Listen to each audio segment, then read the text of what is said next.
welcome to the City of Pasco Council meeting. The council thanks you for being part of our city government. At meetings, the City Council takes formal action on items, holds public hearings, and conducts other business of the city. Agenda packets are available in the City of Pasco's website at www.pasco-agenda-wa.gov/agenda. Sorry, I said that wrong. This meeting is also being televised live on PSC-TV channel 191 on Spectrum Cable in Pasco and Richland, and is streamed in the city's Facebook page, website, YouTube channel, and GoToWebinar. This and previous council meeting video is available on city's website. Lastly, the public may submit their comments and or questions by contacting the city manager, city clerk, or by using the Ask Pasco app. And with that, can I get roll call? Council members Brown. Here. Campos. Present. Milne. Present. Roach. Present. Serrano. Here. Mayor Pro Tem Maloney. Present. And Mayor Barajas. Present. And with that, would you please join us for the Pledge of Allegiance? Allegiance to the flag of the United States of America and to the republic for which it stands, one nation, under God, indivisible, with liberty and justice for all.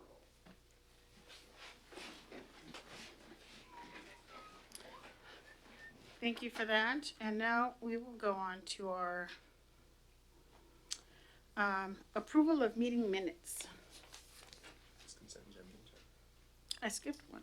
Going back to item 4 on the agenda, consent agenda. All items listed under the consent agenda are considered to be routine by the City Council and will be enacted by roll call vote or by motion in the form listed below. There will be no separate discussion of these items. If further discussion is desired by council members or the public, the item may be removed from the consent agenda to the regular agenda and considered separately. Item A, approval of meeting minutes. To approve the minutes of City of Pasco Council regular meeting held on July 18th and special meeting and workshop meeting held on July 25th, 2022. Item B, bills and communications. To approve the claim in the total amount of $5,357,867.10. Item C, this is a long one. Item C, resolutions approving 10 developer reimbursement latecomer agreements. To approve resolution 4208 authorizing a utility developer reimbursement agreement with Big Sky Developers LLC for the construction of utility improvements for Berggas 1 Road 68 water. To approve resolution 4209 authorizing a utility developer reimbursement agreement with Big Sky Developers LLC for the construction of utility improvements for Berggas 2 Road 68 irrigation. To approve resolution 4210 authorizing a utility developer reimbursement agreement with Big Sky Developers LLC for the construction of utility improvements for Berggas 3 Road 84 water. To approve resolution 4211 authorizing a utility developer reimbursement agreement with Big Sky Developers LLC for the construction of utility improvements for Berggas 4 Road 84 irrigation. To approve resolution 4212 authorizing a utility developer reimbursement agreement with Big Sky Developers LLC for the construction of utility improvements for Berggas 5 Road 84 sewer. To approve resolution 4213 authorizing a utility developer reimbursement agreement with Miller Living Trust for the construction of utility improvements for Capitol Avenue Lift Station for Genesis Business Park. To approve resolution 4214 authorizing a utility developer reimbursement agreement with Vanessa Garcia for the construction of utility improvements for Drady Street water. To approve resolution 4215 authorizing a utility developer reimbursement agreement with Jose Duenas for the construction of utility improvements for Road 52 water. To approve resolution number 4216 authorizing a utility developer reimbursement agreement with Mickelson Land Holdings LLC for the construction of utility improvements of East Superior Street water. to approve Resolution 4217, authorizing a utility developer reimbursement agreement with Mickelson Land Holdings, LLC, for the construction of utility improvements for East Superior Street Sewer. Item D, Resolution 2022 Fire and Ambulance Service Master Plan, to approve Resolution 4218, approving the Pasco Fire Department 2022 Fire and Ambulance Services Master Plan.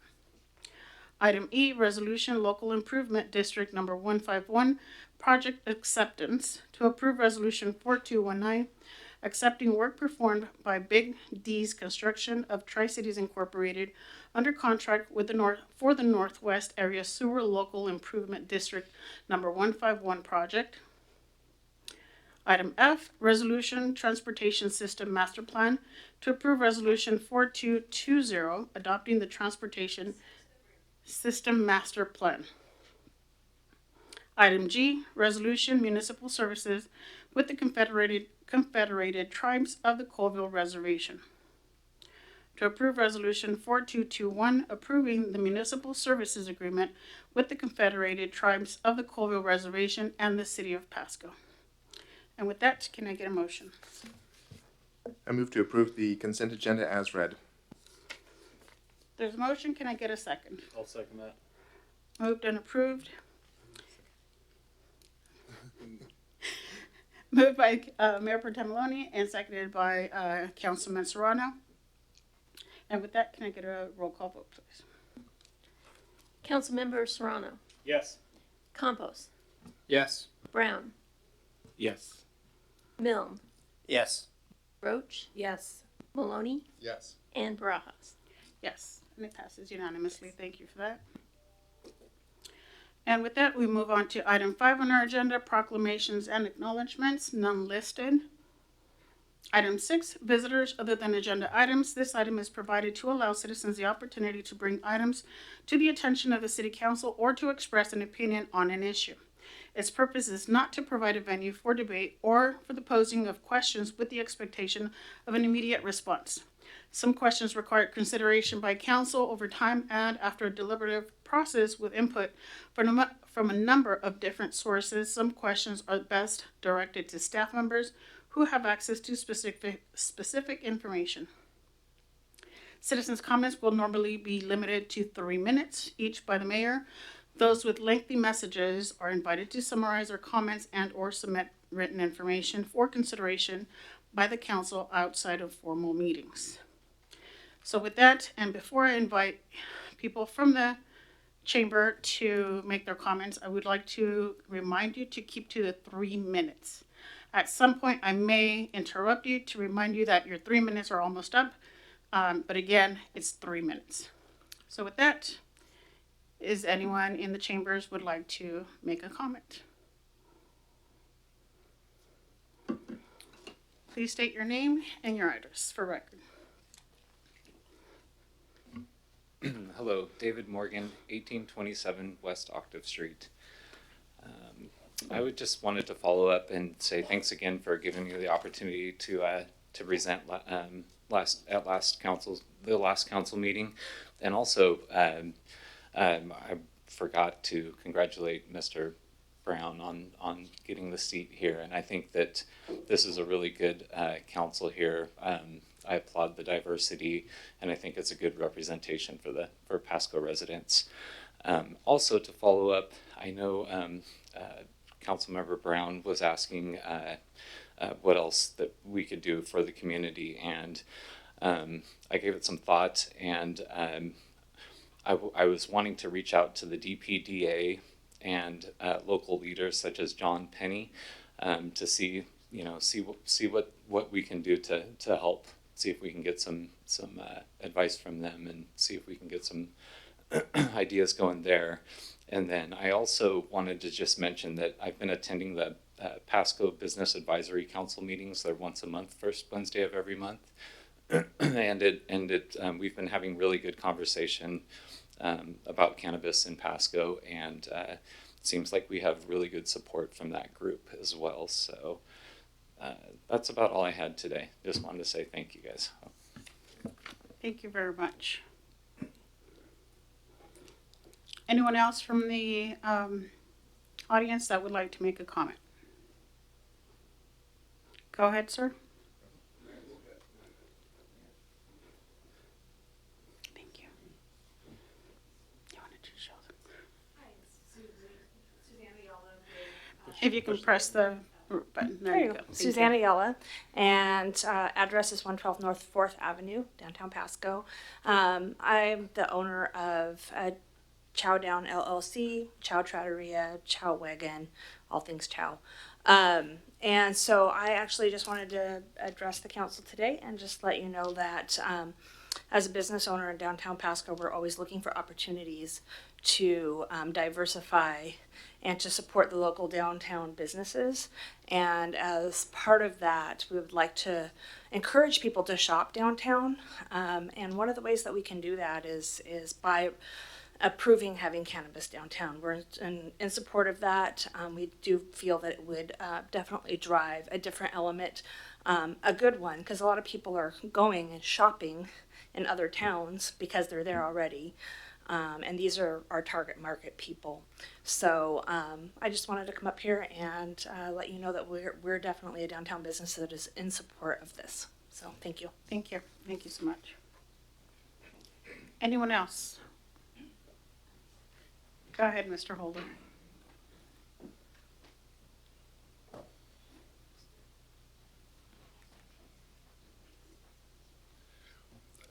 I really appreciate the opportunity to speak to you tonight, and I'm totally happy that the entire council is here. I think it may be a milestone that since COVID it's been spotty, but thank you for all being here. I've made a special request on email. I believe it's time for the council to make a decision on this matter. I'm here to have my building and put resources in to make a marvelous business. And we have David here who's ready to step in and invest capital in doing his work, and it needs your support. And the sooner we can get this, the sooner we can go on and do great things for Pasco. Thank you. Thank you. Anyone else?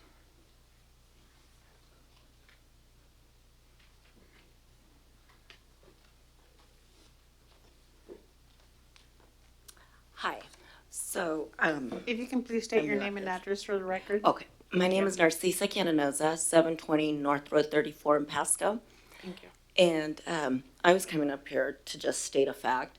I've been on chemo and radiation for the last 5 years, and I have been using cannabis, well, the CBD and the THC.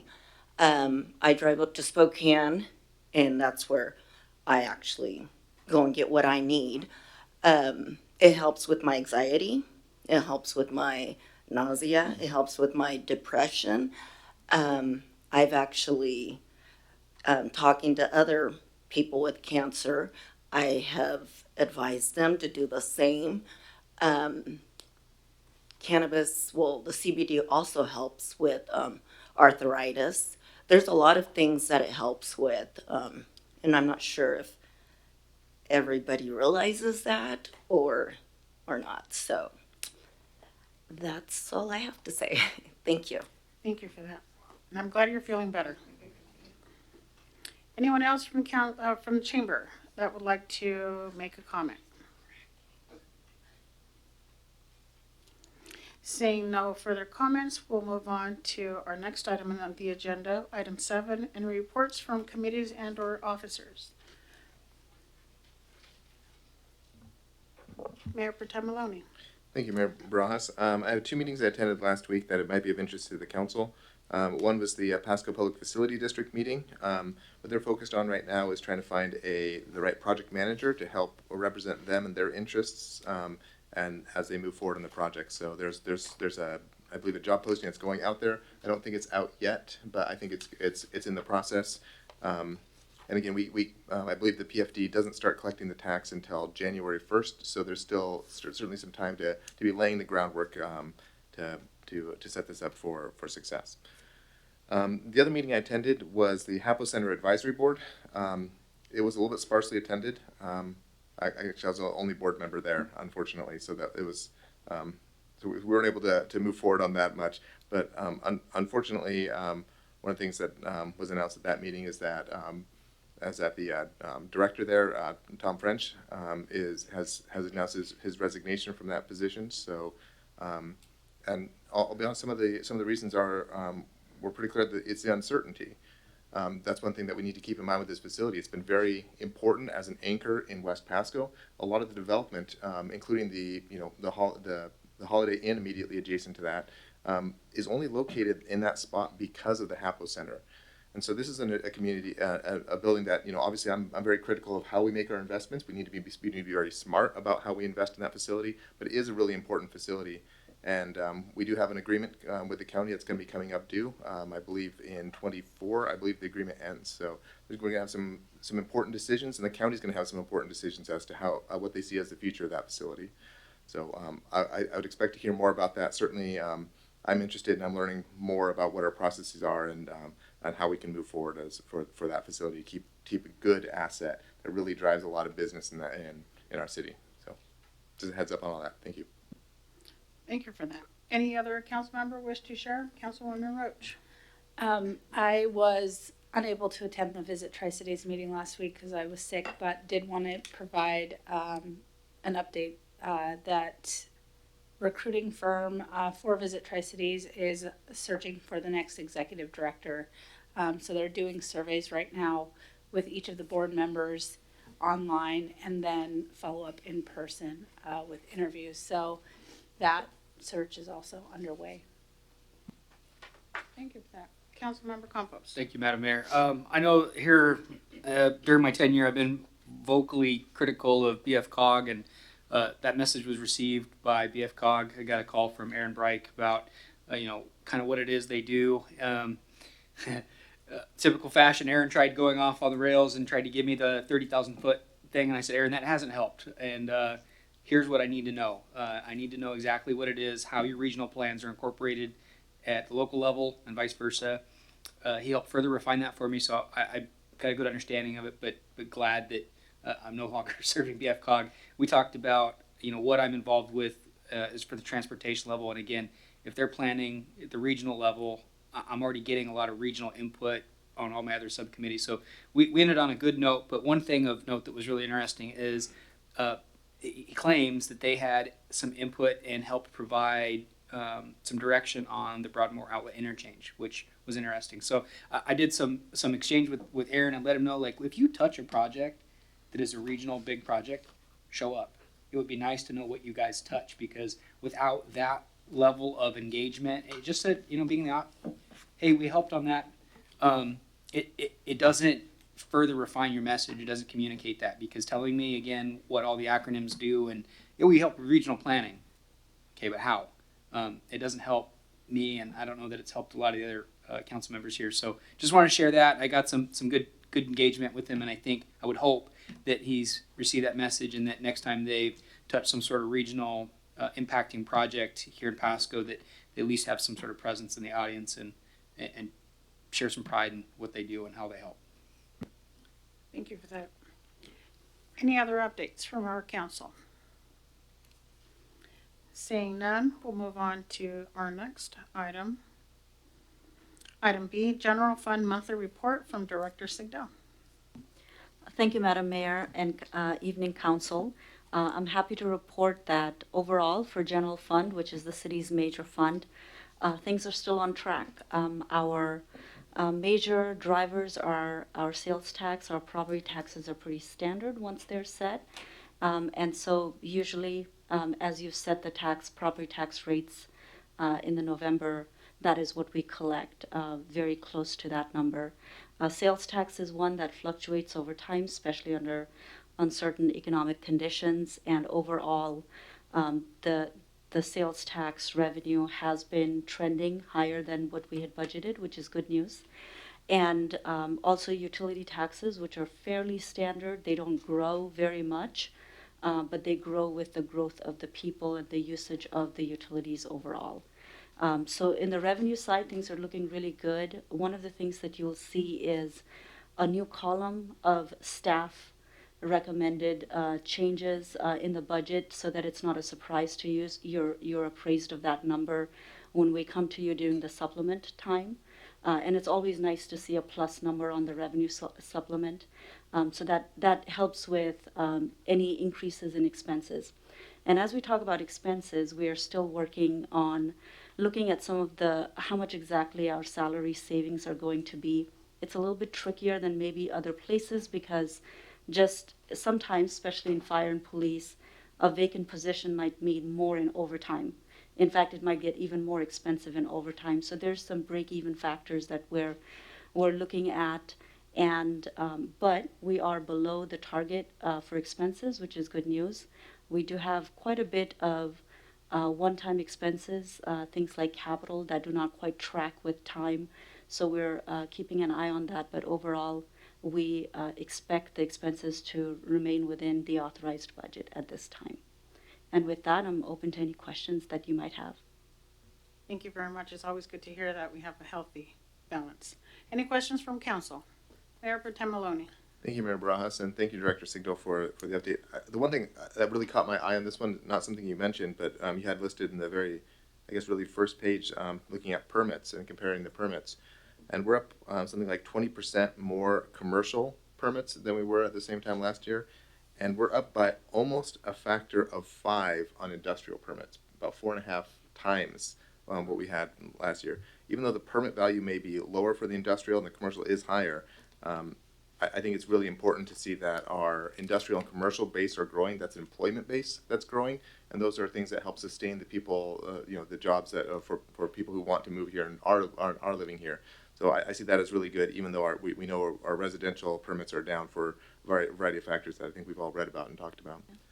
I did have one question for you, Director Schlegel, and that is, when does the county sales tax kick in for the mental health and substance abuse? I know they passed it. I know that their timing is very specific, and I do not know when that hits. Could you?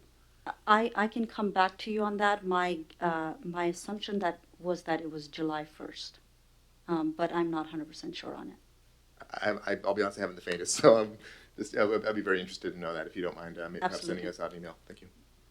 That's all I had. Thank you. Thank you. Any further questions or comments from council? Seeing none or hearing none, we'll move on to our next item, item 8, hearings and council action on ordinances and resolutions relating thereto.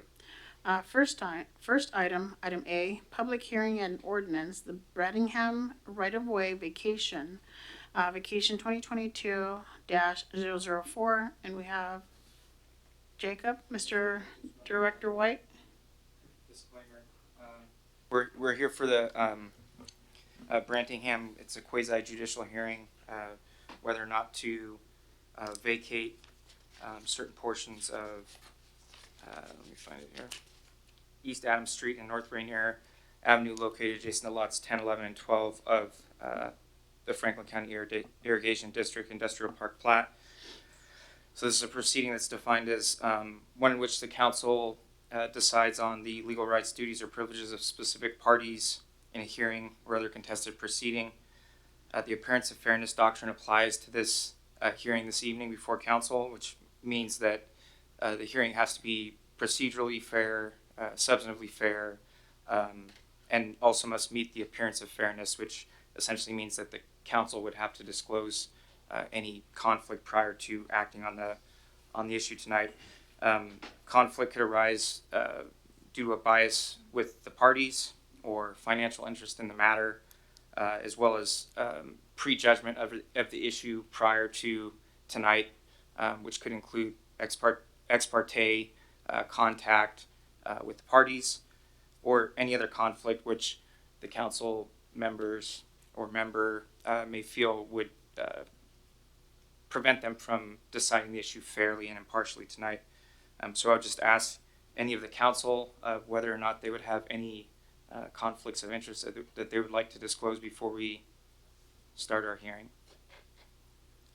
Does council have anything they wish to declaim or disclaim? Okay. Nothing from the council. And then I would ask any member of the public whether or not they would wish to challenge any particular council member tonight. Okay. Thank you. Thank you for that. And we have Director White, or you're stepping in for Director White? I'll be speaking for Director White this Perfect.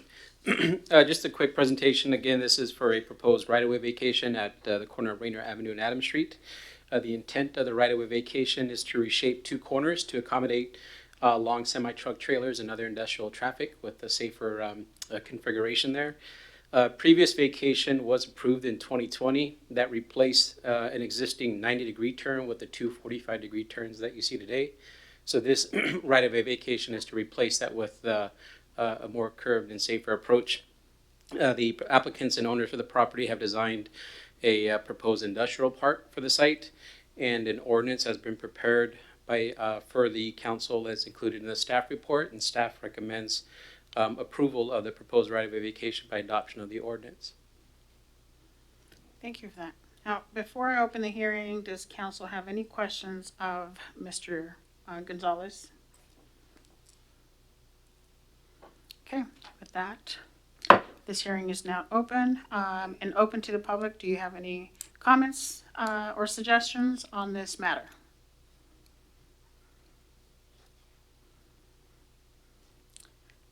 Second call for questions or comments on this subject.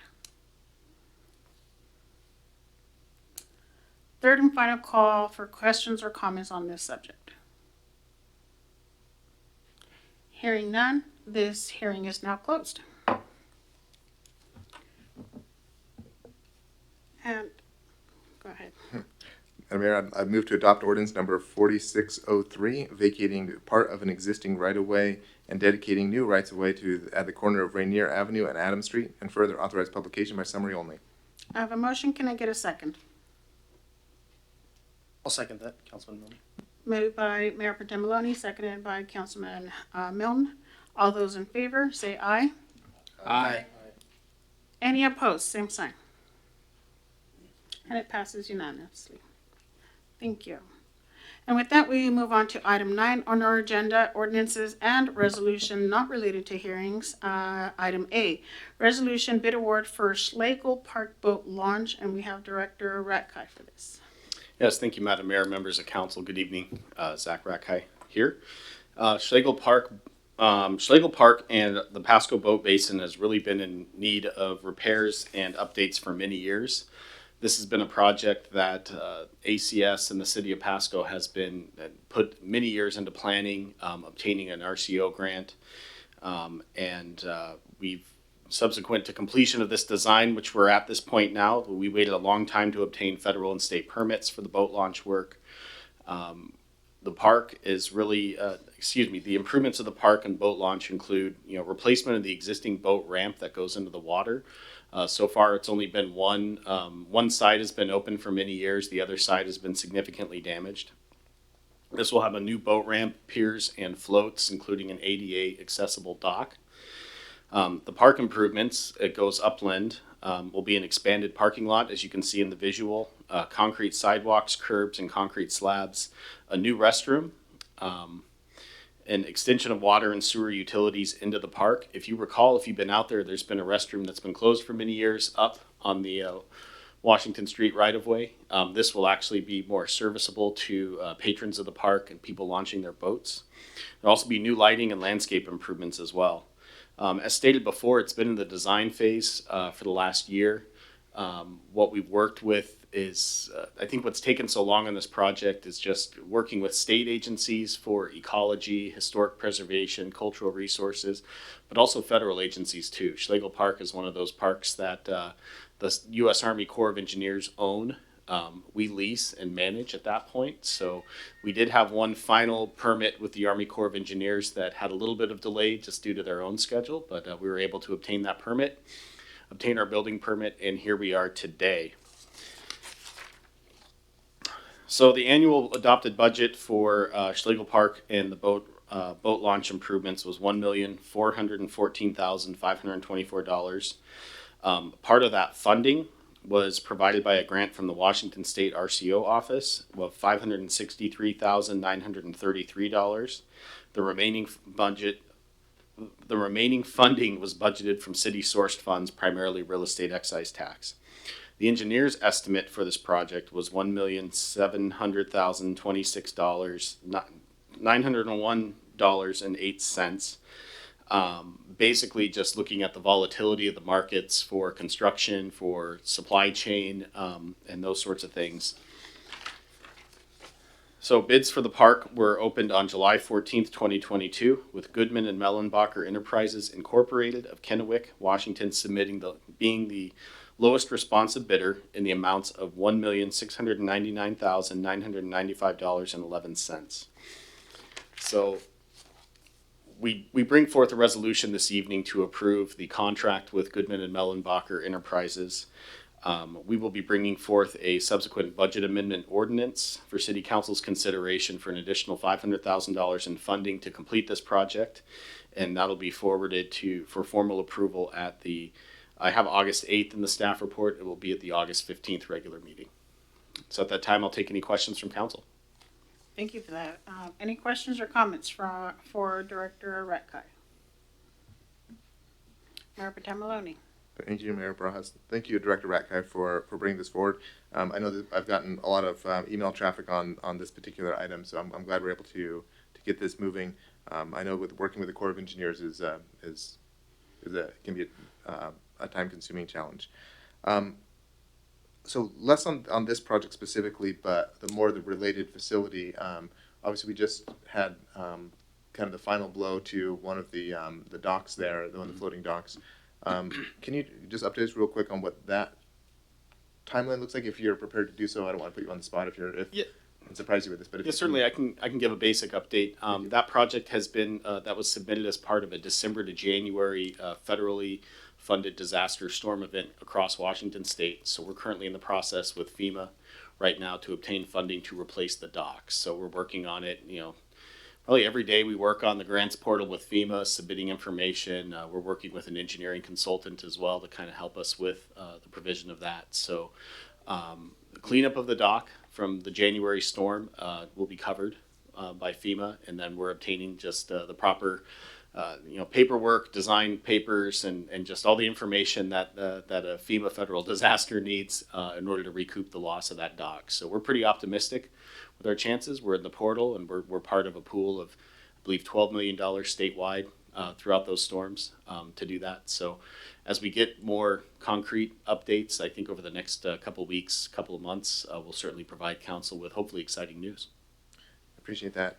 If the amount we receive from FEMA doesn't cover it, is there a portion that's covered by our insurance pool, or have we pretty much tapped out that for this area?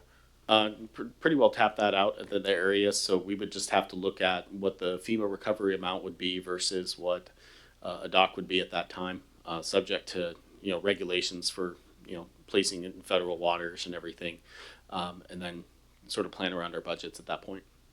Okay, appreciate that. I think this is the only dock we have, or boat dock we have on this portion of the river. So I think it's a really important facility for the community and for us. So I'm certainly glad to hear that we're continuing to move forward. I'm crossing my fingers that if FEMA agrees that weather destroyed it, that they look at helping fund the replacement of it as well. So appreciate the update. Yes, sir. Appreciate this matter coming forward. Thank you. Thank you. Any further questions or comments from council? Hearing none, we look forward to getting that on the agenda for the 15th. Thank you. I think it's on the agenda for tonight, Madam Mayor. I apologize. We do have a motion for that. I am moving through this agenda so quick. I was looking at the clock, figured, hey, we can get out of here a little early. Sure, I apologize. Here. Let's get a motion. I move to approve resolution number 4222, awarding the Schlegel Park Boat Launch Improvements Project to Goodman and Mellenbacher and Enterprises Incorporated of Kennewick, Washington, and further authorize the city manager to execute the contract documents and allowing all necessary budget adjustments. I'll second that. Moved by Mayor Potem Maloney and seconded by Councilwoman Roach. All those in favor say aye. Aye. Aye. Any opposed, same sign. And it passes unanimously. Now it's gone quick. All right, so with that, we move on to item 10 on our agenda, unfinished business, none listed. Item 11, any new business, also none listed. Item 12, miscellaneous discussion. City Manager Dave Zabel. Thank you, Mayor, and good evening, council. So I do have actually a number of items tonight. So I wanted to address cannabis first because we have so many folks that came to talk tonight. So subsequent to Mr. Morgan's presentation last week, council has indicated a desire to move forward pretty quickly on that item and be able to consider that the issue of cannabis in the near future. I'd sent a communication last week with some thoughts on the next steps. And given the number of folks in the audience that spoke tonight, as well as emails and social media input we've got, I wanted to kind of provide some thought on those next steps publicly so that folks kind of know where we're at. So City Attorney's Office has already started some research, or their research, into what steps council would need to legally take to make the changes to the ban on cannabis. Should council choose to do so, along with conditions and maybe perhaps some other nuances council would need or want to consider. So that work's already underway and probably would be to you in the next week. From a land use standpoint, staff's working to parse out compatibility and regulatory issues council may want to consider to making the change. For instance, we heard a request from downtown. Is there interest in other parts of the city? You know, we at one point in time had an operation in King City, for instance.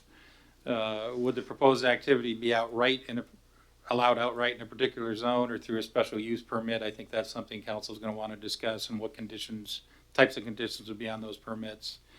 What level analysis would council want in terms of compatibility of the proposed use with other stated goals of the council for a particular area in your comp plan and other planning documents that you have? Are there other uses in the zones the council may consider for retail cannabis sale that would need to be restricted if cannabis were included in the mix? We have certain uses that are not by law allowed, for instance, within a certain distance of cannabis. So it's probably something we'd want to consider in our zoning ordinance before just adding retail sale of cannabis. While retail sale of cannabis is the only thing that's been proposed at this point, is there an interest in a discussion or evaluation of cultivation, distribution, or wholesale sales? I think at least having that conversation and giving staff some direction, I think is warranted. And as to input, I think this is probably going to be one of the more critical ones. You know, we've heard obviously from the proponents, including tonight. We have the national community survey results, which gave us about a 50-50 result across the city. I think we probably need to have some discussion on what efforts council would want to engage in to help inform the general public as to the proposals and get further public input, you know, perhaps from a broader cross-section of the city regarding the specific proposals and conditions that council might be considering and the impact of those decisions. So I did hear council members make last week a statement of letting the people decide was, I think, the term used. And my thought at the time was there an interest in an advisory ballot. I'll share with you a little bit of research this week. We would have to have a ballot proposal for November. We'd have to have that out to the elections folks tomorrow. So that's probably not going to happen in a timely manner for November. And as I said, city attorney product should be out with you sometime next week. And I'm thinking probably the second workshop 3 weeks from tonight, we should have enough of the other analysis done to have a pretty substantial workshop discussion on the matter. So secondly, National Night Out, I wanted to talk just a little bit about that. So that's tomorrow evening. For those riding with the PD, those police department, those have been confirmed. We need to meet at the station at 4:30. I did send out a schedule earlier this evening for council members that may want to drive themselves or just hit one or two of the events that might be in your district, for instance. And then also wanted to mention the police department family field day on August 6th. It's from 8 in the morning to 1 in the afternoon at Chiawana High School. It's sponsored by the Pasco Police Foundation.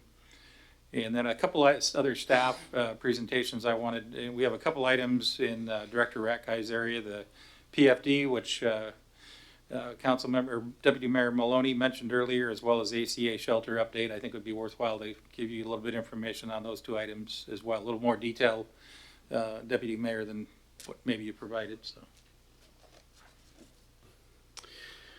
Yes, thank you. I think PFD was pretty well covered with the recruitment process for an executive director, project manager. I did want to touch on another aquatics issue, if I may, Mr. Zabel. As many in council know, Memorial Pool did close a little bit over the weekend.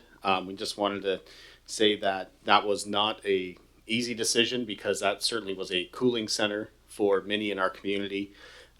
We opened back up today. We wanted to take precautions for some of our staff that were feeling the heat in that area.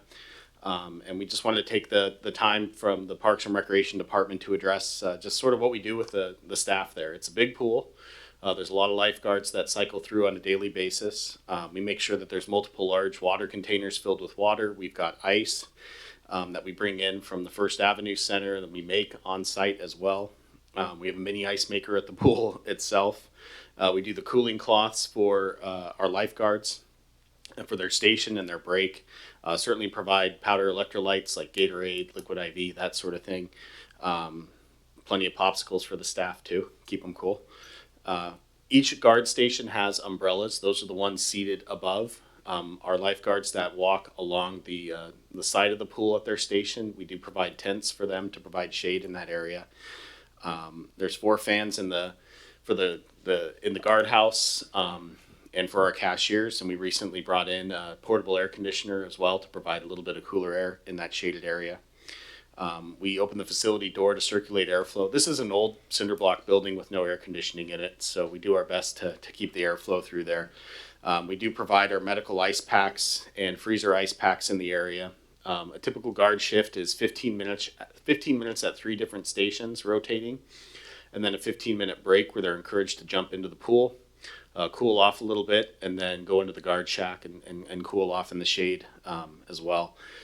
So yeah, with the portable air conditioner unit, went out at 8 a.m. this morning. The pool was busy with swimming lessons and a lot of our sanctioned activities, and we're looking forward to keeping it open there.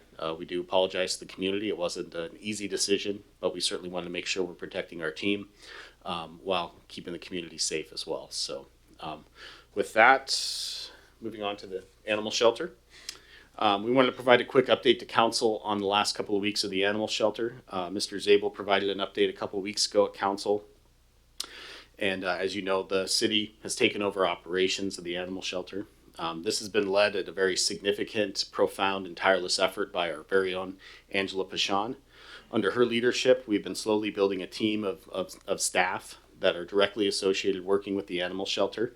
Organizing, coordinating a core group of volunteers, as well as just other volunteers that come in and help out. And we've also been placing city staff to come in and help with needed, whether it's administrative tasks, answering phones, making sure that things are going in place. We put in a number of technology improvements as well. I think some of the common complaints were internet service, computers that were provided from previous contractors, as well as the phone system. So we're putting them on the city technology system, the city phone system, which will certainly help with record keeping. The animal shelter is a functional equivalent to a city operation with numerous public records requests coming in. And providing just an additional internet fiber optic service, which we're going to be providing to the new animal shelter on site as well. So we might as well bring it in now and really see if we can help improve operations and service to the community. Let's see, with the additional city staff, it's obviously we've seen an improvement to service to the community, and we are building an operational unit that the region can be proud of. Some of the objectives over the next couple of weeks are to be known for quality animal care and customer service, instill pride in operations, interactions, and our facility, professionalize the shelter and staff, volunteers, and all operations, provide transparent, proactive communications with the community as well. Last week was the first week of operations that were open to the public from 11 to 4 every day. We were able to adopt and transfer numerous animals out into the community to new homes, transfer to other shelters like Benton Franklin Humane Society, rescue groups throughout the area, and we're able to interact with the community as well. We received donations, including some city donations, community donations. So we're able to provide additional laundry facilities on site. Going through and seeing the operations, it's amazing to see how many blankets and towels they go through each day for the dogs and cats. Our facilities team was out there making sure that everything was plumbed in and set up for the shelter staff to use on a daily basis. Additional air conditioning units were provided. These are permanent units with the help of an HVAC company in town to keep the animals and staff comfortable, which was certainly essential in a week we had last week. And a lot of in-kind help from city staff and community members coming in. The next steps under city leadership is to establish formal policies and procedures for all aspects of the shelter, solidify long-term schedules with new staff, and we're really assessing the number of staff that's needed for good operations out there as well. So probably some additional hiring coming along line as well. We also want to remind council and the community that we do have an active request for proposals out for a new operator for the shelter. That deadline is August 5th, which is Friday at 2 p.m. That information can be found on our website, and I believe submittals to the city clerk over email are accepted. So we know that there's some community interest in taking this over, and I think city staff under the leadership we have in place is really setting a great foundation for new operators to come in. So that's our update. So one other update, I'd asked Director Chapin to talk about a little bit about the city manager recruitment update. So. Good evening, Mayor and Council. Appreciate having the opportunity to talk with you a little bit this evening. As you know, we'll be going through a city manager selection process. This will be an opportunity for me to work with the 5th city manager on top of regional directors that I've worked for and others in human resources. And the city manager position certainly plays a vital role in the direction the city moves in the future, as well as oversee completion of many of the exciting projects taking place in Pasco. Dave had originally mentioned putting out soliciting for a few proposals on a potential recruitment firm for this search. He and I spoke, and after spending some time weighing the consequences and significance of the selection process and the time frames, it was actually my suggestion that we take a look seriously at Greg Prothman as a recruitment firm for our filling of the position. I've worked with him personally at more than one city, and his knowledge, experience, and familiarity and understanding of Pasco, I think, really brings his firm forward in helping us progress and outline a process that will be very helpful.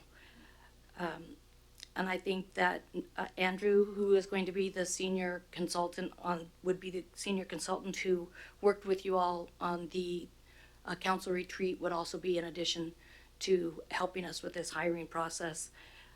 We in Human Resources really look to the recruitment firms to advertise, to seek out individuals that they know are interested in an opportunity such as the city of Pasco. And I do remember sharing with and asking Dave prior to his coming to Pasco if when and where and how often would you have an opportunity to be a city manager at a city the size of Pasco with the diversity and the growth and the opportunity that we have. So I really think that Pasco's opening for a city manager will kind of speak for itself. But I do think we need to have somebody that will be able to assist us in human resources, myself as the director, to guide that process, to come out and engage with the council, senior management, members of the public, to get a good sense of what it is that you are looking for going forward. And their role is really to seek out the individuals, find people to apply. I think Pasco speaks for itself, but I think that is a large part of their role of gathering applications, screening them on the behalf of the council, considering input that they receive, and they conduct background checks and assist us in putting a process together that will help us identify the ideal candidate and bring that candidate to us so that we are able to continue to move forward with a new city manager. And so I just kind of like to share that is my experience in working with the Prothman Company. And I do think that we can do a very good recruitment, though the time is limited. With Dave, leaving soon, I'd like to be able to put the best process possible forward that I can, and work with individuals that I'm familiar with their processes and the outcomes of those processes, since they have done several recruitments, both for Pasco and for Yakima, where I worked before. So I just like to share that information with you, and I thank you for your time, and I'm open to any questions if you have. Thank you for that. Councilman Campos. Not so much a question, just to kind of comment. I've actually got some experience with Prothman as well for the BFT general manager.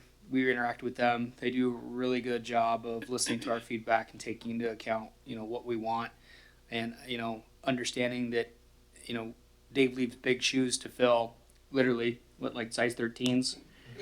I think that's a good avenue to go. They really do. They take it, like Colleen said, they listen to our feedback. I think they'll probably contact each one of us individually, ask us what type of individual we're looking for, and come up with a rec that takes all that into consideration. It was a really enjoyable process participating in the general manager search for BFT. And again, Dave, congratulations on your retirement. Hate to see you go, but look forward to being a part of the selection, hopefully steering the city in a different way. Any further questions or comments from council regarding this topic? Just, all of them, or just the city manager? Regarding Ms. Chapin's Okay. No. open. No, I have none on this, Invite. but I would like to go back to cannabis retail after this is closed out. Mayor Pro Tem Maloney. Oh, I was just going to ask you, Ms. Chapin, you had sent an email to me, and I'm not sure who else was on it, over the week, talking about Prothman as the consultant. I was interested in knowing if there were any other consulting agencies that were in consideration besides them. No, primarily we looked at Prothman. We looked at costing for their process, for their entire process, which involves them coming to the Tri-Cities, being here for the testing. We've done some research recently on some difficult to fill positions, such as engineers, because as we're getting ready to do the city engineer, it is becoming very expensive for recruitment types of activities. It is not uncommon. We had potentially 4 engineers that we were looking for, 2 senior engineers, the city engineer, and 1 engineer, and the price that they were asking for just to provide us names, not even to do any part of the recruitment, not any part of the testing process, was 20%, and of the annual salary would be what their finding fee would be.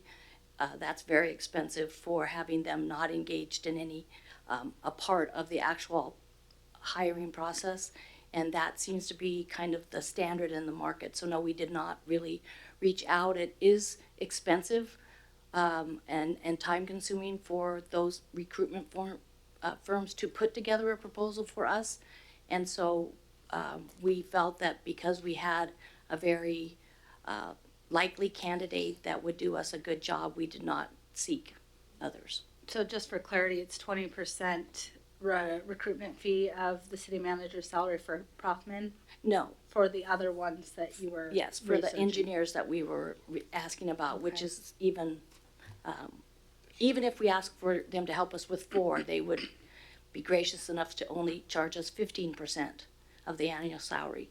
So there was cost information in the proposal that Mr. Zabel sent out to you in regards to the process and all the steps that the Prothman Company will give. That includes advertising, coming out and talking to everybody, and the cost that they quoted was $24,000. Okay. I guess I'll just add, for council consideration that in my own professional role, I've been really hesitant for a while to leave a contracted consultant because we've worked with them for so long, and we ended up doing that, and there's a qualitative difference and shift in the services provided. And I don't know if that's the case in this situation, but I'm just saying sometimes, we go with what we know because that's easiest, but it doesn't always qualitatively make sense. So I'm just going to add that in there.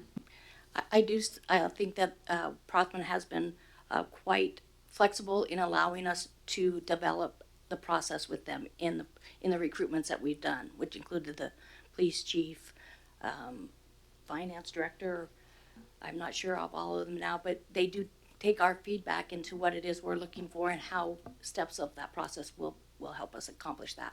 And not asking you to do this right now, but maybe via email follow-up and just provide how many roles they have helped us recruit for and placed with the city of Pasco. That would be helpful information. Thank you. I will do that. Thank you. Mayor Pro Tem Maloney. Thank you, Mayor Barajas. I appreciate, Mr. Campos, your experience and sharing what you've seen of him. I've certainly been able to see Mr. Prothman do some good work for us in the past. I guess from my perspective, I'm willing to take a little bit of extra time on this because this is really important and pivotal for our community. I've already heard some feedback from the community that they feel like the council's already started to make a decision. They already feel like that we're moving down a path towards individuals, and well, that's clearly I don't think anyone on this council is feeling that we're actually doing that. There's already a perception in the community that we're starting to go down a direction like we've always done. And because of that, I would be interested in putting up an RFP, and I believe Prothman will be a great applicant for that. But I think it's important for us as a city council to actually talk to the companies that may do this, have a conversation with them, and see which one fits this council. When we've looked at, Prothman's been doing work since any of us as council have been on board, and recruitment, just like any other function that we do as a city, is critical to reflect who we are as a city council, not necessarily who we've been. So, again, while I think Prothman has done great work for us, and I'm certainly not by any stretch suggesting that he's not the potentially the right candidate for this, I would be interested in taking our time on this. I also have a lot of faith in the staff we have. That if there's a period of time where we're relying on current staff to carry us between some sort of gap as we're taking the time to deliberate and engage the community, I feel very comfortable that we'll be able to deal without a hiccup. I know Mr. Zabel has left a great core of people at the city, and we have such strong people already that are able to do the work that I don't think that we'll miss a beat. So I guess that's my 2 cents. I'd be interested in an RFP process nonetheless. Thank you. Councilman Campos?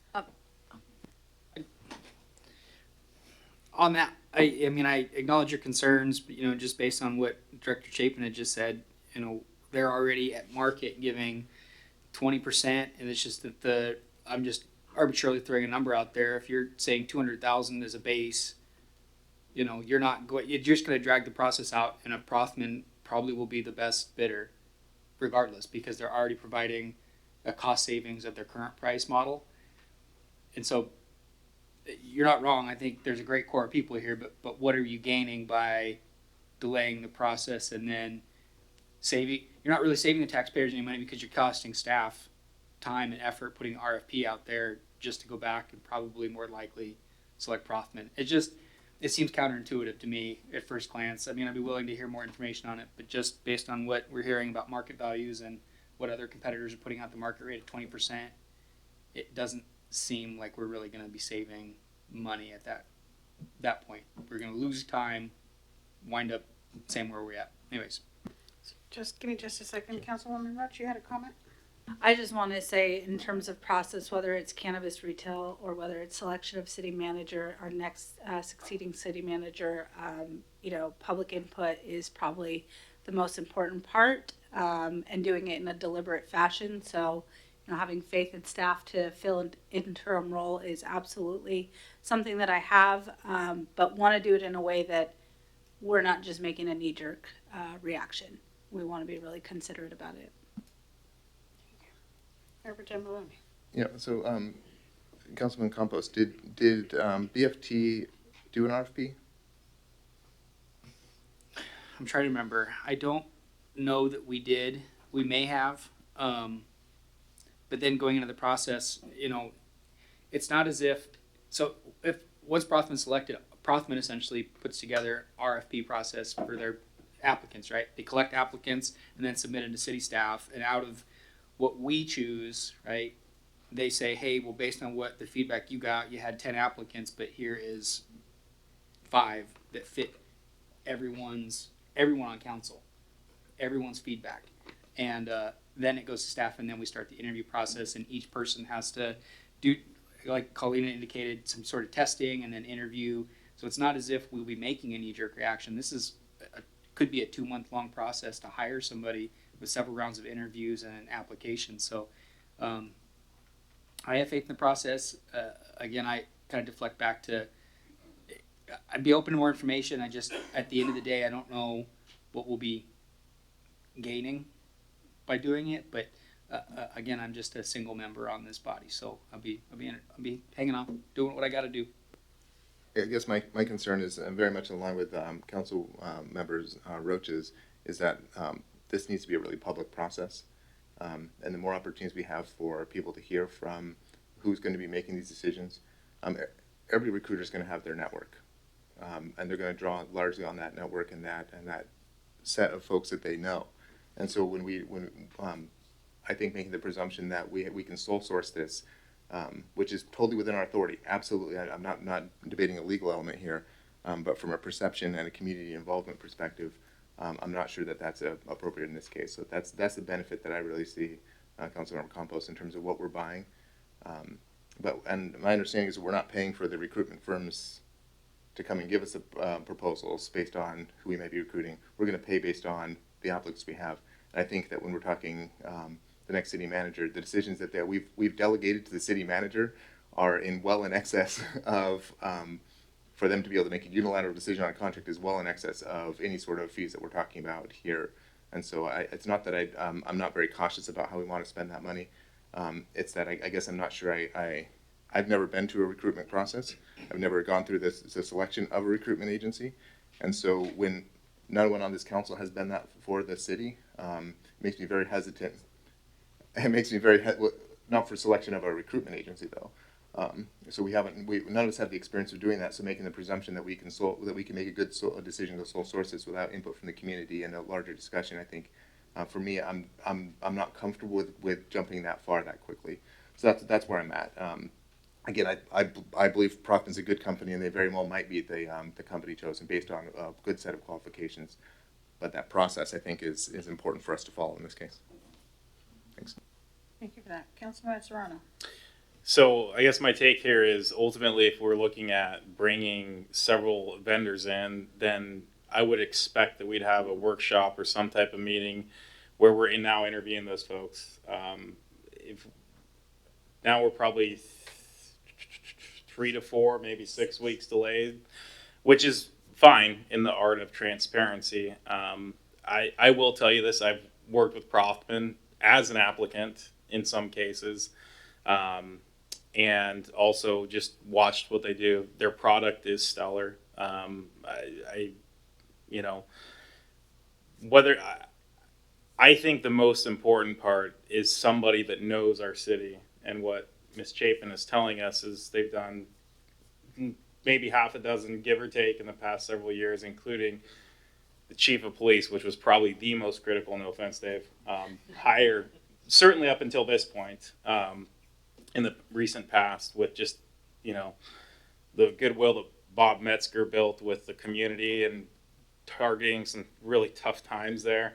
So I have no reason to believe that it's anyone other than Prothman would be qualified. If council believes that we need more time and someone presenting to us, so be it. But we are going to put some serious burden on staff for some extended period of time, which may delay some of the things that we're looking to achieve. I don't question that. I mean, no offense, and that's not a shot at staff. It's just the loss of a city manager that's as involved as Dave is and knowledgeable. You know, I think the word pillar would probably come up and be appropriate here. He's been here. He is the institutional knowledge. And that's, again, please don't take this as anything offensive to anyone else sitting up there or not. But Dave has so much knowledge that I would just hate to lose that in transition. So my take is we need to move, whatever we're going to do, we need to move as quickly as possible. We need to be as transparent as possible. I love when the chief of police, we had that reception at the Red Lion. That type of element absolutely has to be there. I don't anticipate it'll be missing. I have faith that Prothman will give us a good product. Councilman Campos, they're doing it at a discount, and they're doing it with institutional knowledge. Those are some critical elements to me. So I'm fine moving forward as is. Councilman Serrano brings up a good point that, you know, that's an unquantifiable, you know, Councilwoman Roach hit that on the head. It's an unquantifiable thing is, yeah, we might save some money with a better applicant on paper, but we lose the institutional knowledge that Prothman brings, knowing what our city wants, what direction we're going, placement of former applicants. Again, I'm not opposed to it. I'm really questioning the logic there. I can't get behind it. I'm not supportive of it if that's the direction the rest of the council goes. But it seems like we want to be transparent just to be transparent, but we're always transparent. That's the nature of this body. So, Thank you for that. Councilmember Roach, I did look in my notes, and I have that since I've been here, that Prothman has done 5 recruitments for us. That was city manager Dave, deputy city manager, police chief, finance director, and public works director, that they have assisted us in filling. And I believe that Mr. Prothman would be prepared to do a presentation if that is something that the council would wish to see. I would appreciate that. I think I don't have the personal experience or professional experience that Serrano and Councilmember Campos have with Prothman to vouch for or to know. It's helpful to know that there's been 5 director level and manager positions that have been guided by this consultant. I also just think, you know, what rings true for me is, you know, what Deputy Mayor Maloney said, which is sometimes consultants have their pool of candidates. I guess I'd be interested in knowing from those that were recruited of the 5, you know, what the process was like for them on the employee end of it. That could help inform me as well in the process of whatever consultant we decide to go with. Any further comment? Councilmember Brown. Just to throw something out there. So it seems that, I don't believe we're at an impasse, but if the question is on the table in order to get this started, have we looked at, say, 5 agencies and then dwindled it down to come up with that final decision? If that's what's on the table, maybe that's an option so that we can continue forward. I'm just not a fan of leaving the pressure with a gap. That is dangerous, very, very dangerous on any level of recruitment or leaving your staff on burnout. It's a wonderful city called Pasco, and I would like to see us remove that if we need be, and then we can get with the process, because most of the conversation has been, have we done our due diligence at weaseling us down to come up with whatever agency is going to be? Good reports from current agency, but is there anything in comparison to that? I think that's where we're at. If there's other agencies out there, let's get the information. Let's look at what they're charging. We make a comfortable shift, and then we're in process. That's just me. Thank you. That was just around the table. So, Ms. Chapman, it wasn't directed to you, but I think we can all speak to that for the sake of urgency, transparency, and really good communication on how we're going to move forward to give the city exactly what they deserve. Thank you. Councilman Mill. Thank you, Mayor. I just want to say that I was, to me, when I listened to Councilwoman's Roach, to me that made the most sense to me as well. I thought it made a lot of sense hearing back from the people that were hired.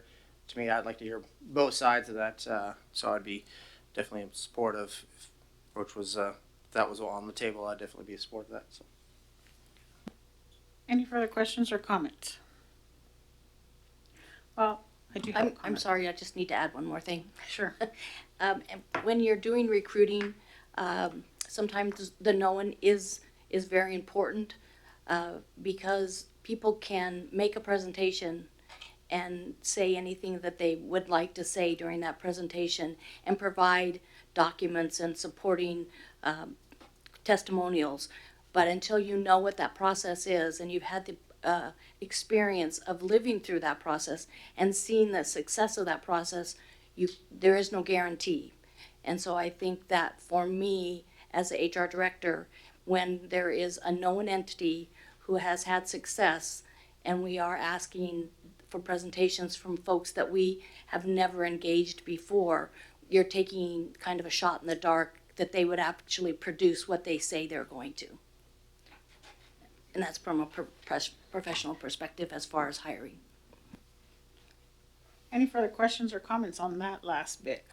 Yeah, just real quick, Ms. Chapin, Director Chapin, does City of Kennewick, Richland, any of those, do they also use Prothman? Is that kind of is he the regional guy, or is he our guy and BFT's guy? Do we know what these other agencies are using? I do not know. Because I know that, for example, Richland has gone through some recent churn and a number of hirings, and I'd be curious because when we're talking about known entities. I certainly agree. My favorite thing to do when looking for new employees is to find people that someone knows and can vouch for, rather than just go out, as I think of it, fishing. You never know what you're going to pull up. Sometimes a great candidate, sometimes not. But I'll be very interested in knowing what some of these other agencies locally and some of their experiences, because if that can help streamline us and get us some quick responses, maybe that would give us the ability to do a quick comparison without having to do a nationwide search where we leave open an RFP for a month or whatever the process is. Maybe if we can phone a friend, that would work well to balance these, both time and knowledge of our area. I can bring that back to you. If I could, actually, so I went to Prothman's website. We got City of Granger, City of Toppenish, Bonner County, Ben Franklin Transit, Port of Olympia, City of Corvallis. Their requisitions is very, very in-depth. So if you're curious to what open position, AFREDA, Tahoe Regional Planning Agency in Nevada, there's a plethora of open spaces, at least here regionally, and for open recruitments. Thank you for that. Well, what I'm gauging from the majority of council is that we would still like to speak with the candidates that were hired already, the 5 candidates, and get some feedback from their process.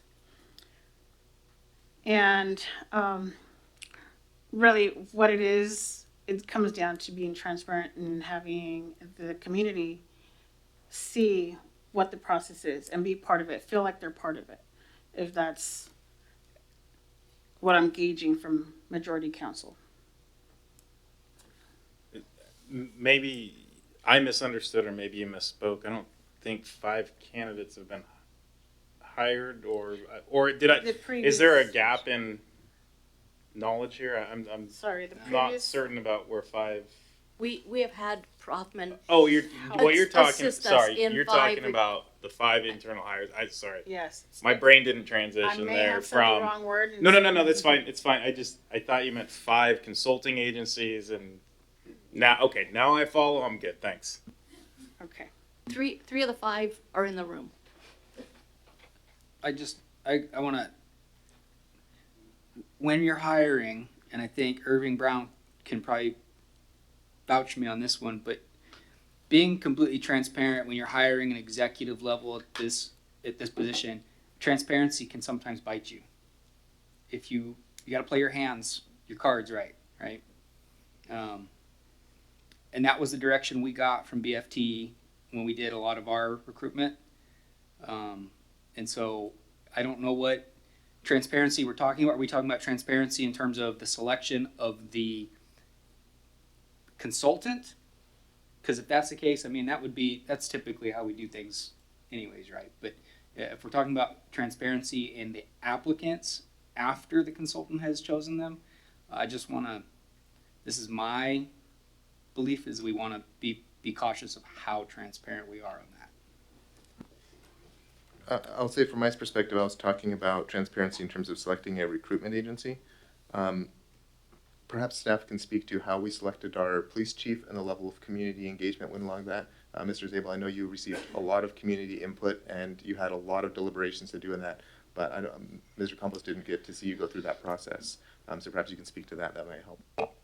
Yeah, so in the selection of a candidate, I think you need to be somewhat careful about getting all the applicants out there, because there's folks that are perhaps an applicant that they may not want their employer to know. So you have to be, that part of it kind of remains confidential until you get down to a more finalist type list, the top 4 perhaps. A lot of times their names have to be released because folks need to know. In the case, this case, police chief. In my case, I think there was 5 when I was hired at the city, and I think we had 4 with the deputy city manager, 3 with the finance director, I believe, was the finalist, and so that's about the time you put the names out, and of course you have to go through a process of even vetting that with them. And then, it depends on the position. This position, I would assume you'd do something very similar to what I did, or what was done in my case, and in some of the other senior level department heads here. Their first vetting was obviously an application. Second piece of that was some supplemental questions that kind of gave you a little sense of how they think and problem solve and communicate.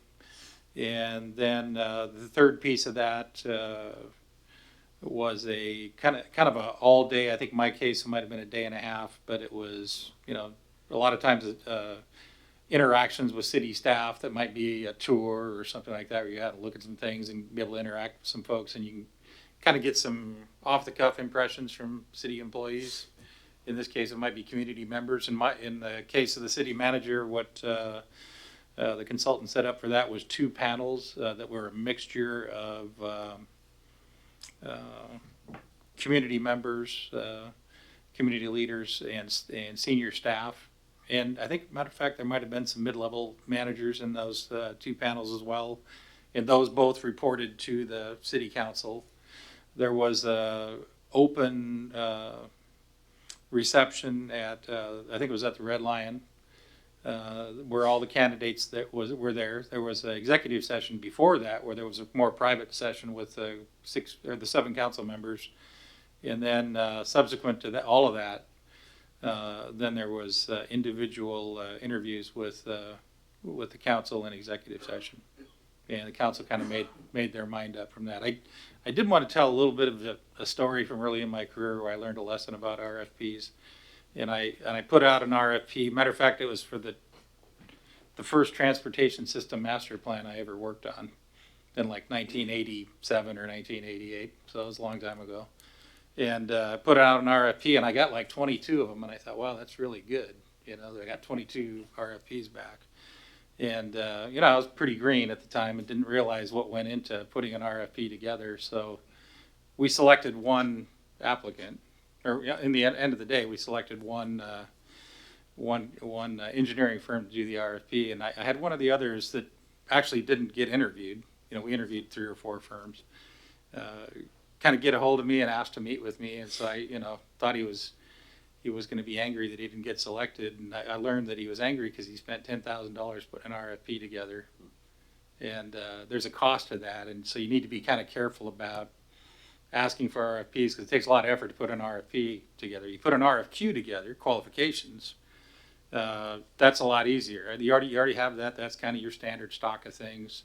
And you look at that and you look at the RFQs, and then you decide from the RFQs, maybe you want 1 or 2 or 3 RFPs based on who you heard from.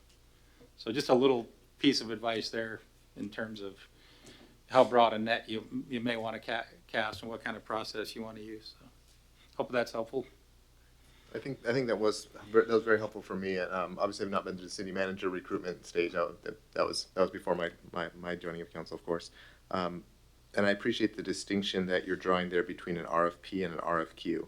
I was thinking of them interchangeable. They're clearly and obviously not. And more what I'm looking for, I guess, was in terms of RFQ types of information, where we're getting a cut at who would be interested in coming in and what are they looking at, what do they bring to the table that is so to balance the pros and cons between the different ones and have the public be able to have some weigh in as to what they want out of a recruitment firm, what are they looking for council to do in representation of them. So perhaps an RFQ might be a quicker and more painless process, but certainly if we have a number of other agencies locally, I'd be interested in that as well. If we can quote unquote phone a friend, that's again my opinion, and I think maybe what we're hearing a little bit more is that if I understood Mayor, what you were summarizing is that we're all interested in a little more information. A lot more information, and it sounds like an RFQ. However, what is the cost for that as well? I think the firms would, they'd gladly provide a statement of qualifications, to the city without a cost. Okay. So, we could just look, I think what I'm sensing is kind of take a look regionally here, among our neighbors and kind of see who they've been using, maybe collect a few RFQs from them, give them back to the council, and maybe perhaps talk about that next week at workshop. Right. Yeah. If we can get them back that quick. I think that's what mostly is being asked. Just more information, which now ends up to being labeled as an RFQ versus an RFP.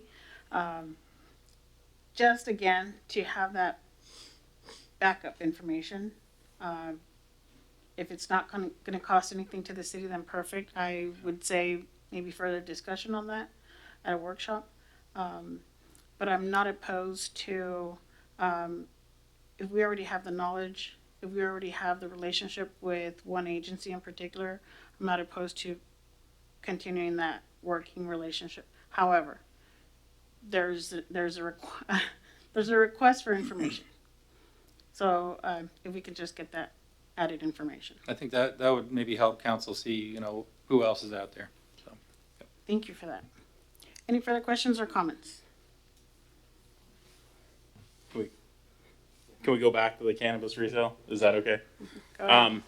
I'll just simply state my position is that this needs to go to an advisory vote of the people. My preference is that it happens in November so that the folks that are pro this aren't stuck waiting until March or February or April to hear what the people. Plus, we'll see that there's going to be significantly more engagement from the public side in a November election rather than a spring special election. So I am of the position that unless it would be illegal to have some type of special meeting and get this to the county tomorrow, I'm willing to put the time into it. I think it is absolutely needed, and it should go on this ballot if we can meet the statutory deadlines. And the one limitation that I would point out there is just the notice period that would be required to take action at that special meeting. I don't know that we'd have that 24-hour time frame. Right. Yeah, that's kind of what I'm trying to process is the requirement to get it to the county tomorrow to adhere to continuing statutory deadlines or for other county purposes? We would have to have a completed resolution which council had taken action on, together with a resolution cover sheet, draft ballot title language, and an explanatory statement by tomorrow 5 p.m. close of business, which would mean that we would need to have a special meeting before 5 p.m. sometime in the middle of the day. And that meeting, if we're going to take action to that special meeting, would require 24-hour notice, which we're past. Okay. Yeah, I mean, my position remains the same. It needs to go to an advisory ballot. Then that just pushes this out. My preference would have been to have it this fall election, just because we know that there's going to be more engagement. We saw the PFD passed with 7,500 votes. And this is an issue that the community is engaged in on both sides. We've seen that through our email traffic. So I guess my position is then if we can't make it for that, we need to look at what the next appropriate time for an advisory ballot would be. Councilman Ramos? Just brief. I was thinking about this after our last meeting. You know, we had some discussion at our retreat. You know, I just want to take the time to thank each and every one of you sitting up here to be open-minded. It sounds like everyone's thinking very critically about this. You know, no one's made up their mind for or against, and it's stuff like that that makes me proud to sit up here and work with everybody. So thank you guys for being open-minded and being critical of this. Councilwoman Roach? Can I ask staff, how much time does it take for staff to get something onto an advisory ballot, not discussing tomorrow as an option? And then cost for the city as well? What does that cost? So I think in this case, we did have an advisory ballot with another client of the city attorneys, the city of Benton City. So they kind of have the language ready to go. Cost in a general election is clearly going to be less than a special election. We just paid I want to say it was 89,000, 79? 179,000 for the PFD election. That was in April, and we're the only thing on the ballot. So February 1, if there's somebody else on the ballot, like school district, for instance, you get to split the cost. So it could be substantially less, but it's still going to be fairly significant. We did get an estimate today. We honestly don't have a lot of faith in it because the person that answered the question, it was an interim person just kind of in there, and he estimated $100,000 for November, which seemed really high to me. I was expecting more of an answer around 35 or 40 thousand. Thank you. Any further questions? What would be the best approach? Yeah, ultimately that's up to council, but you know, in terms of expediency, I mean, a special election is going to get that done, or at least get that, you know, advisory vote before the people quicker.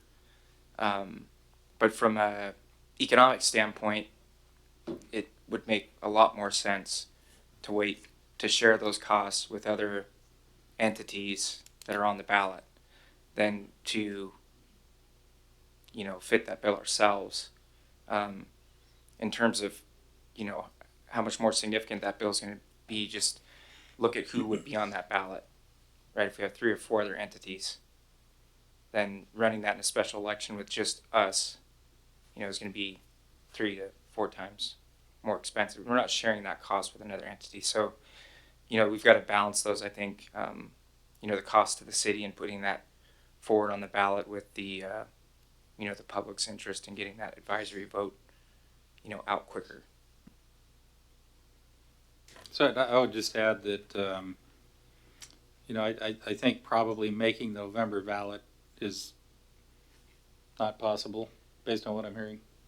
Yeah, time-wise. Yeah, given the notice constraints that we have, that would not be a possibility. You know, I think theoretically we could get those documents together, you know, but for that rule in the statute that requires 24-hour notice and we're taking action at a special meeting, that's, you know, the problem that we'd run into on this one.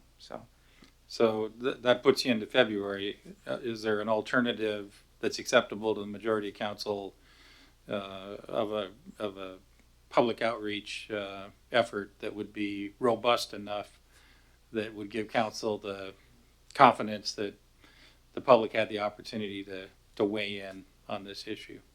It really just depends on where council is at on it and what level of public input and effort to garner public input they want to take on. Thank you. I appreciate the further input. Mr. Maloney.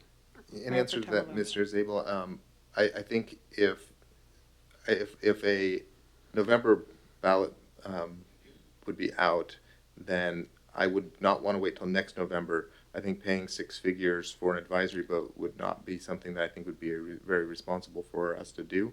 So I think that an increased engagement in some other fashion would fit that bill. But again, I'd like to stop having this conversation, to be perfectly honest. No matter where council ends up, I'd like us to make a decision in the pretty near term. So if it's a request for feedback that we're we're blasting out there, send more emails or compile into a survey or something like that. Maybe a survey is not the right answer. Or maybe we have a public hearing where we dedicate some time for the community to both mail, email, or show up and talk to us directly. Something like that, I think, would be some sort of listening session. Might be appropriate to strike that balance of what's going to cost versus making sure that we've really heard from the community, because this is something that a lot of people are pretty interested in, as we're even seeing in the discussion of downtown stakeholders. So maybe that would thread the needle as best we can, given that we can't even consider a reasonable cost advisory ballot without waiting a full year, and I'm not willing to wait a full year on this. Thank you. Go ahead. And my position is simply that this went to the Franklin County voter many, many years ago, and I recognize things have changed. But to not have that ability to actually cast a ballot, I think we're doing the public a disservice. We just spent 30 minutes talking about hiring a consulting firm to interview and then for us to hire a city manager. This is something that, whether people like it or not, it's a divisive issue.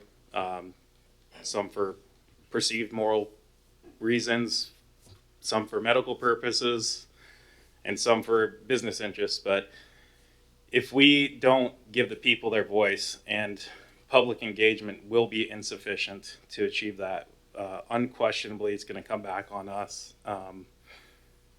And my position remains that it needs to be through an advisory ballot. Again, I wish I could have had this meeting yesterday and we can meet the time. November won the most engagement, probably 70-80% of our voters will actually be engaged. Again, we just passed a $40 million bond in the city with 22.5% people voting. So I'm very concerned that this too will come back to us if we don't have that level of engagement. Councilwoman Roach. Is it necessary to have a special meeting before putting it to advisory vote? Is it something that we can do from a process perspective tonight within this meeting that is happening? No, because it wasn't noticed for this meeting. Okay. And the county requires a resolution from the council to place that on the ballot. So the county would need that from the council legislative body. I mean, I'm open to public hearings dedicated to this topic. I mean, I feel like this may be a topic that would garner a lot of input, and doing maybe a listening session in a couple locations across the city, advertising it, as well as a survey. So all of the above, because I think it does deserve that type of deliberation. Councilman Campos. I'm gonna have to echo Pete on this one. We did just hash out a lot about perception and making sure that we're transparent. And this is divisive, and I don't disagree. I think absolutely listening sessions and trying to do this expeditiously is very important.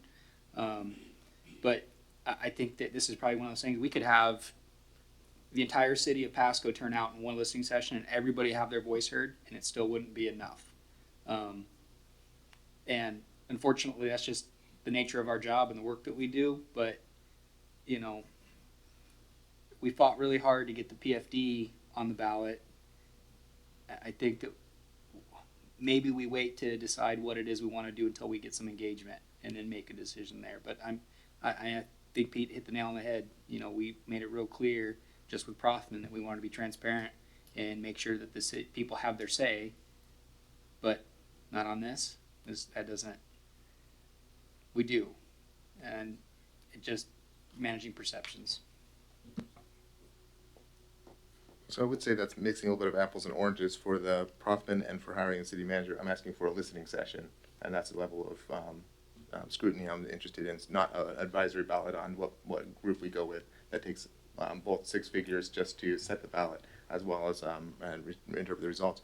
But I'd just like to remind the council that we also have a statistically significant survey we just sent out that we got results on, and it was split. And so this is one of those ones where we've been elected by our constituents to represent them in hard decisions, And this is one of those that I think we've already heard from the community, and again, a statistically valid survey of citizens across our community that say they're split, which is, I'm not sure that we would be passing the buck to would be passing the buck to the voters to give if it's a 48% versus a 47% in one direction, we go that direction, or do we interpret the results that black and white, is it a binding advisory vote? And I'm not sure that that's any more valuable than the information we've already paid for with the community survey that we've done. So I feel like I've already heard the voice of the people, and the people are as divided as we hear them to be every email we get and every meeting we have. So ultimately, I feel like I'm not sure dropping six figures on a further election is useful. I do think some more listening sessions where we may gain some more information that will help us make a decision is very valuable to me. So that's where I think it's very much in line with exactly what I was recommending and asking for with the selection of the city manager. Thank you. Councilman Brown. Question would be, how do we've heard the suggestions, we heard the comments. How do we get started ASAP? What can we put in place to walk this thing out, to have this sit down with our community and talk to them? So we're here tonight. What can we do to get the wheels on the ground? I guess Mr. Zabel. I guess, unless city attorney's gonna get it. Well, from a legal perspective, I Yes. can't really speak to the, getting the community involved, but certainly from the, getting it on the ballot portion, again, that would require a resolution of council, together with some other documentation that we would complete to get that over to the county to specify when we would like to see that on the ballot. And there's obviously different deadlines that would apply for, maybe a February election, a special session or something like that. But that would be our input on getting the ball rolling. But ultimately, that's going to depend on whether or not council seeks to do this quickly, to get that advisory vote out to the people relatively quickly, or to maybe take a less formal approach with regard to gauging input and then moving from that direction. If it's non-ballot, non-advisory ballot type input you're looking for, we're talking about just public outreach.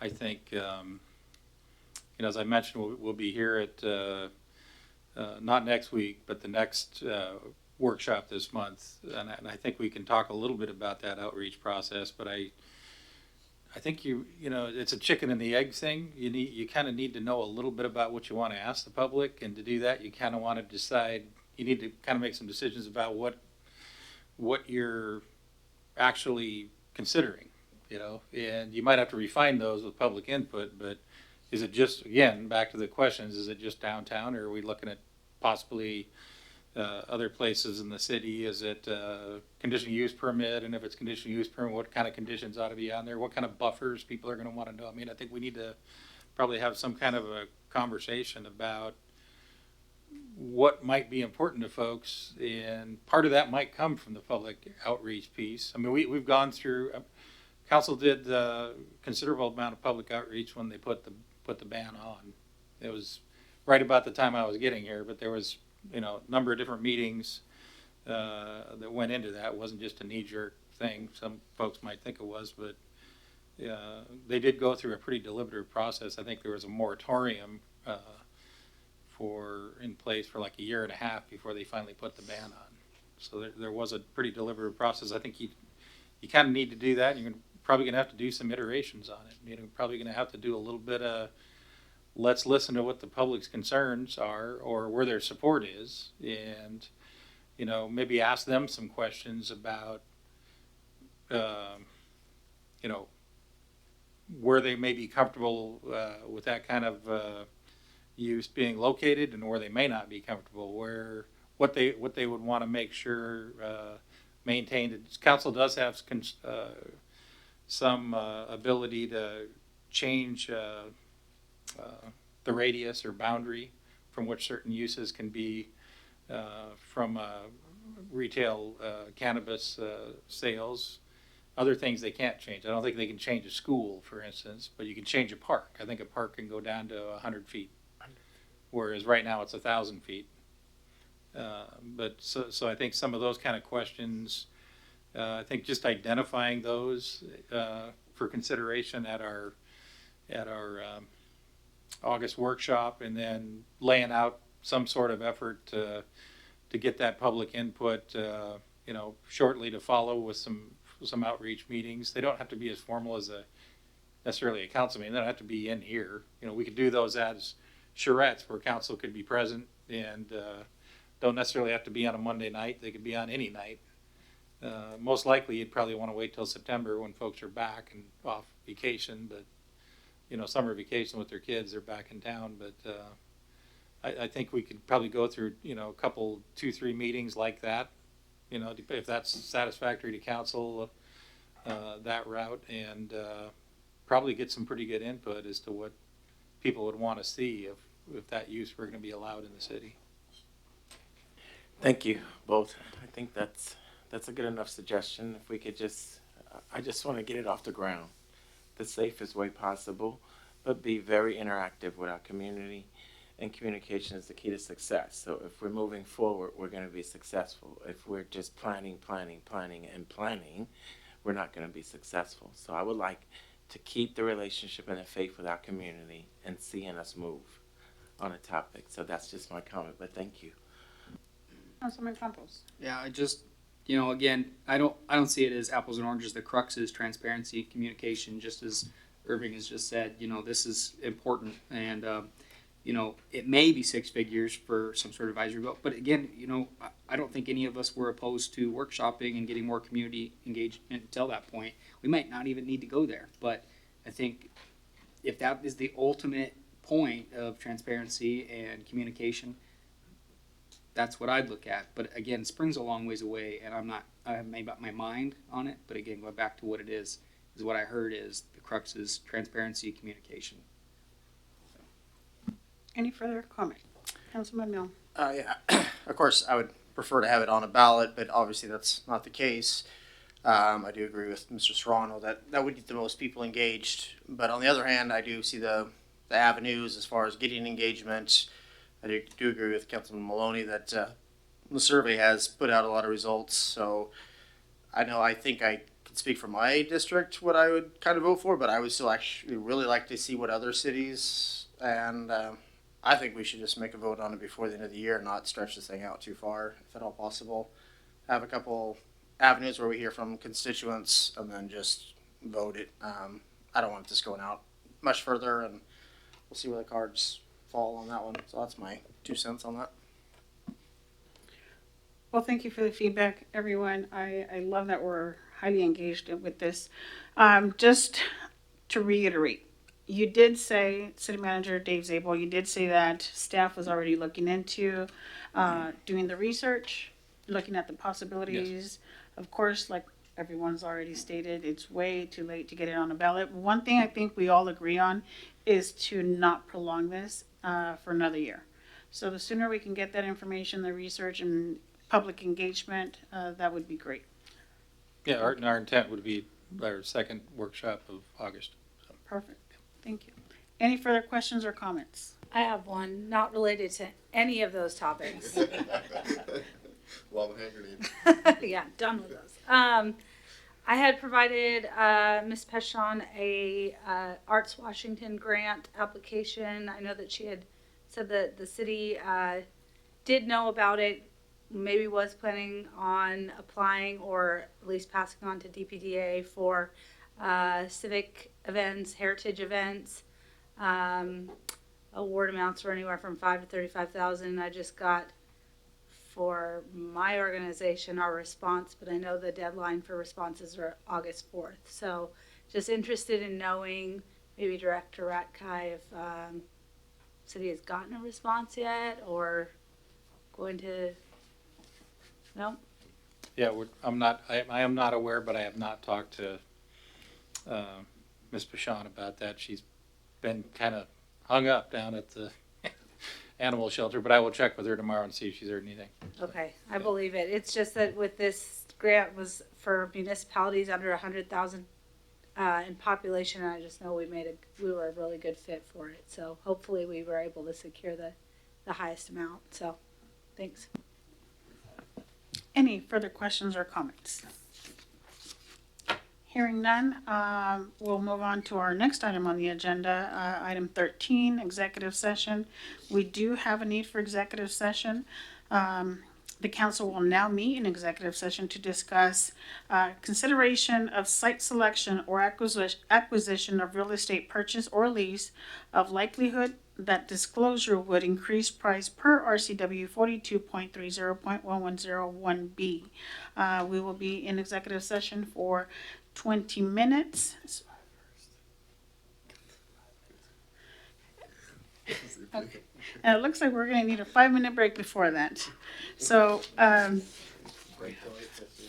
break till 8:50, and from there we'll go into executive session until 9:10. Thank you.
It's all my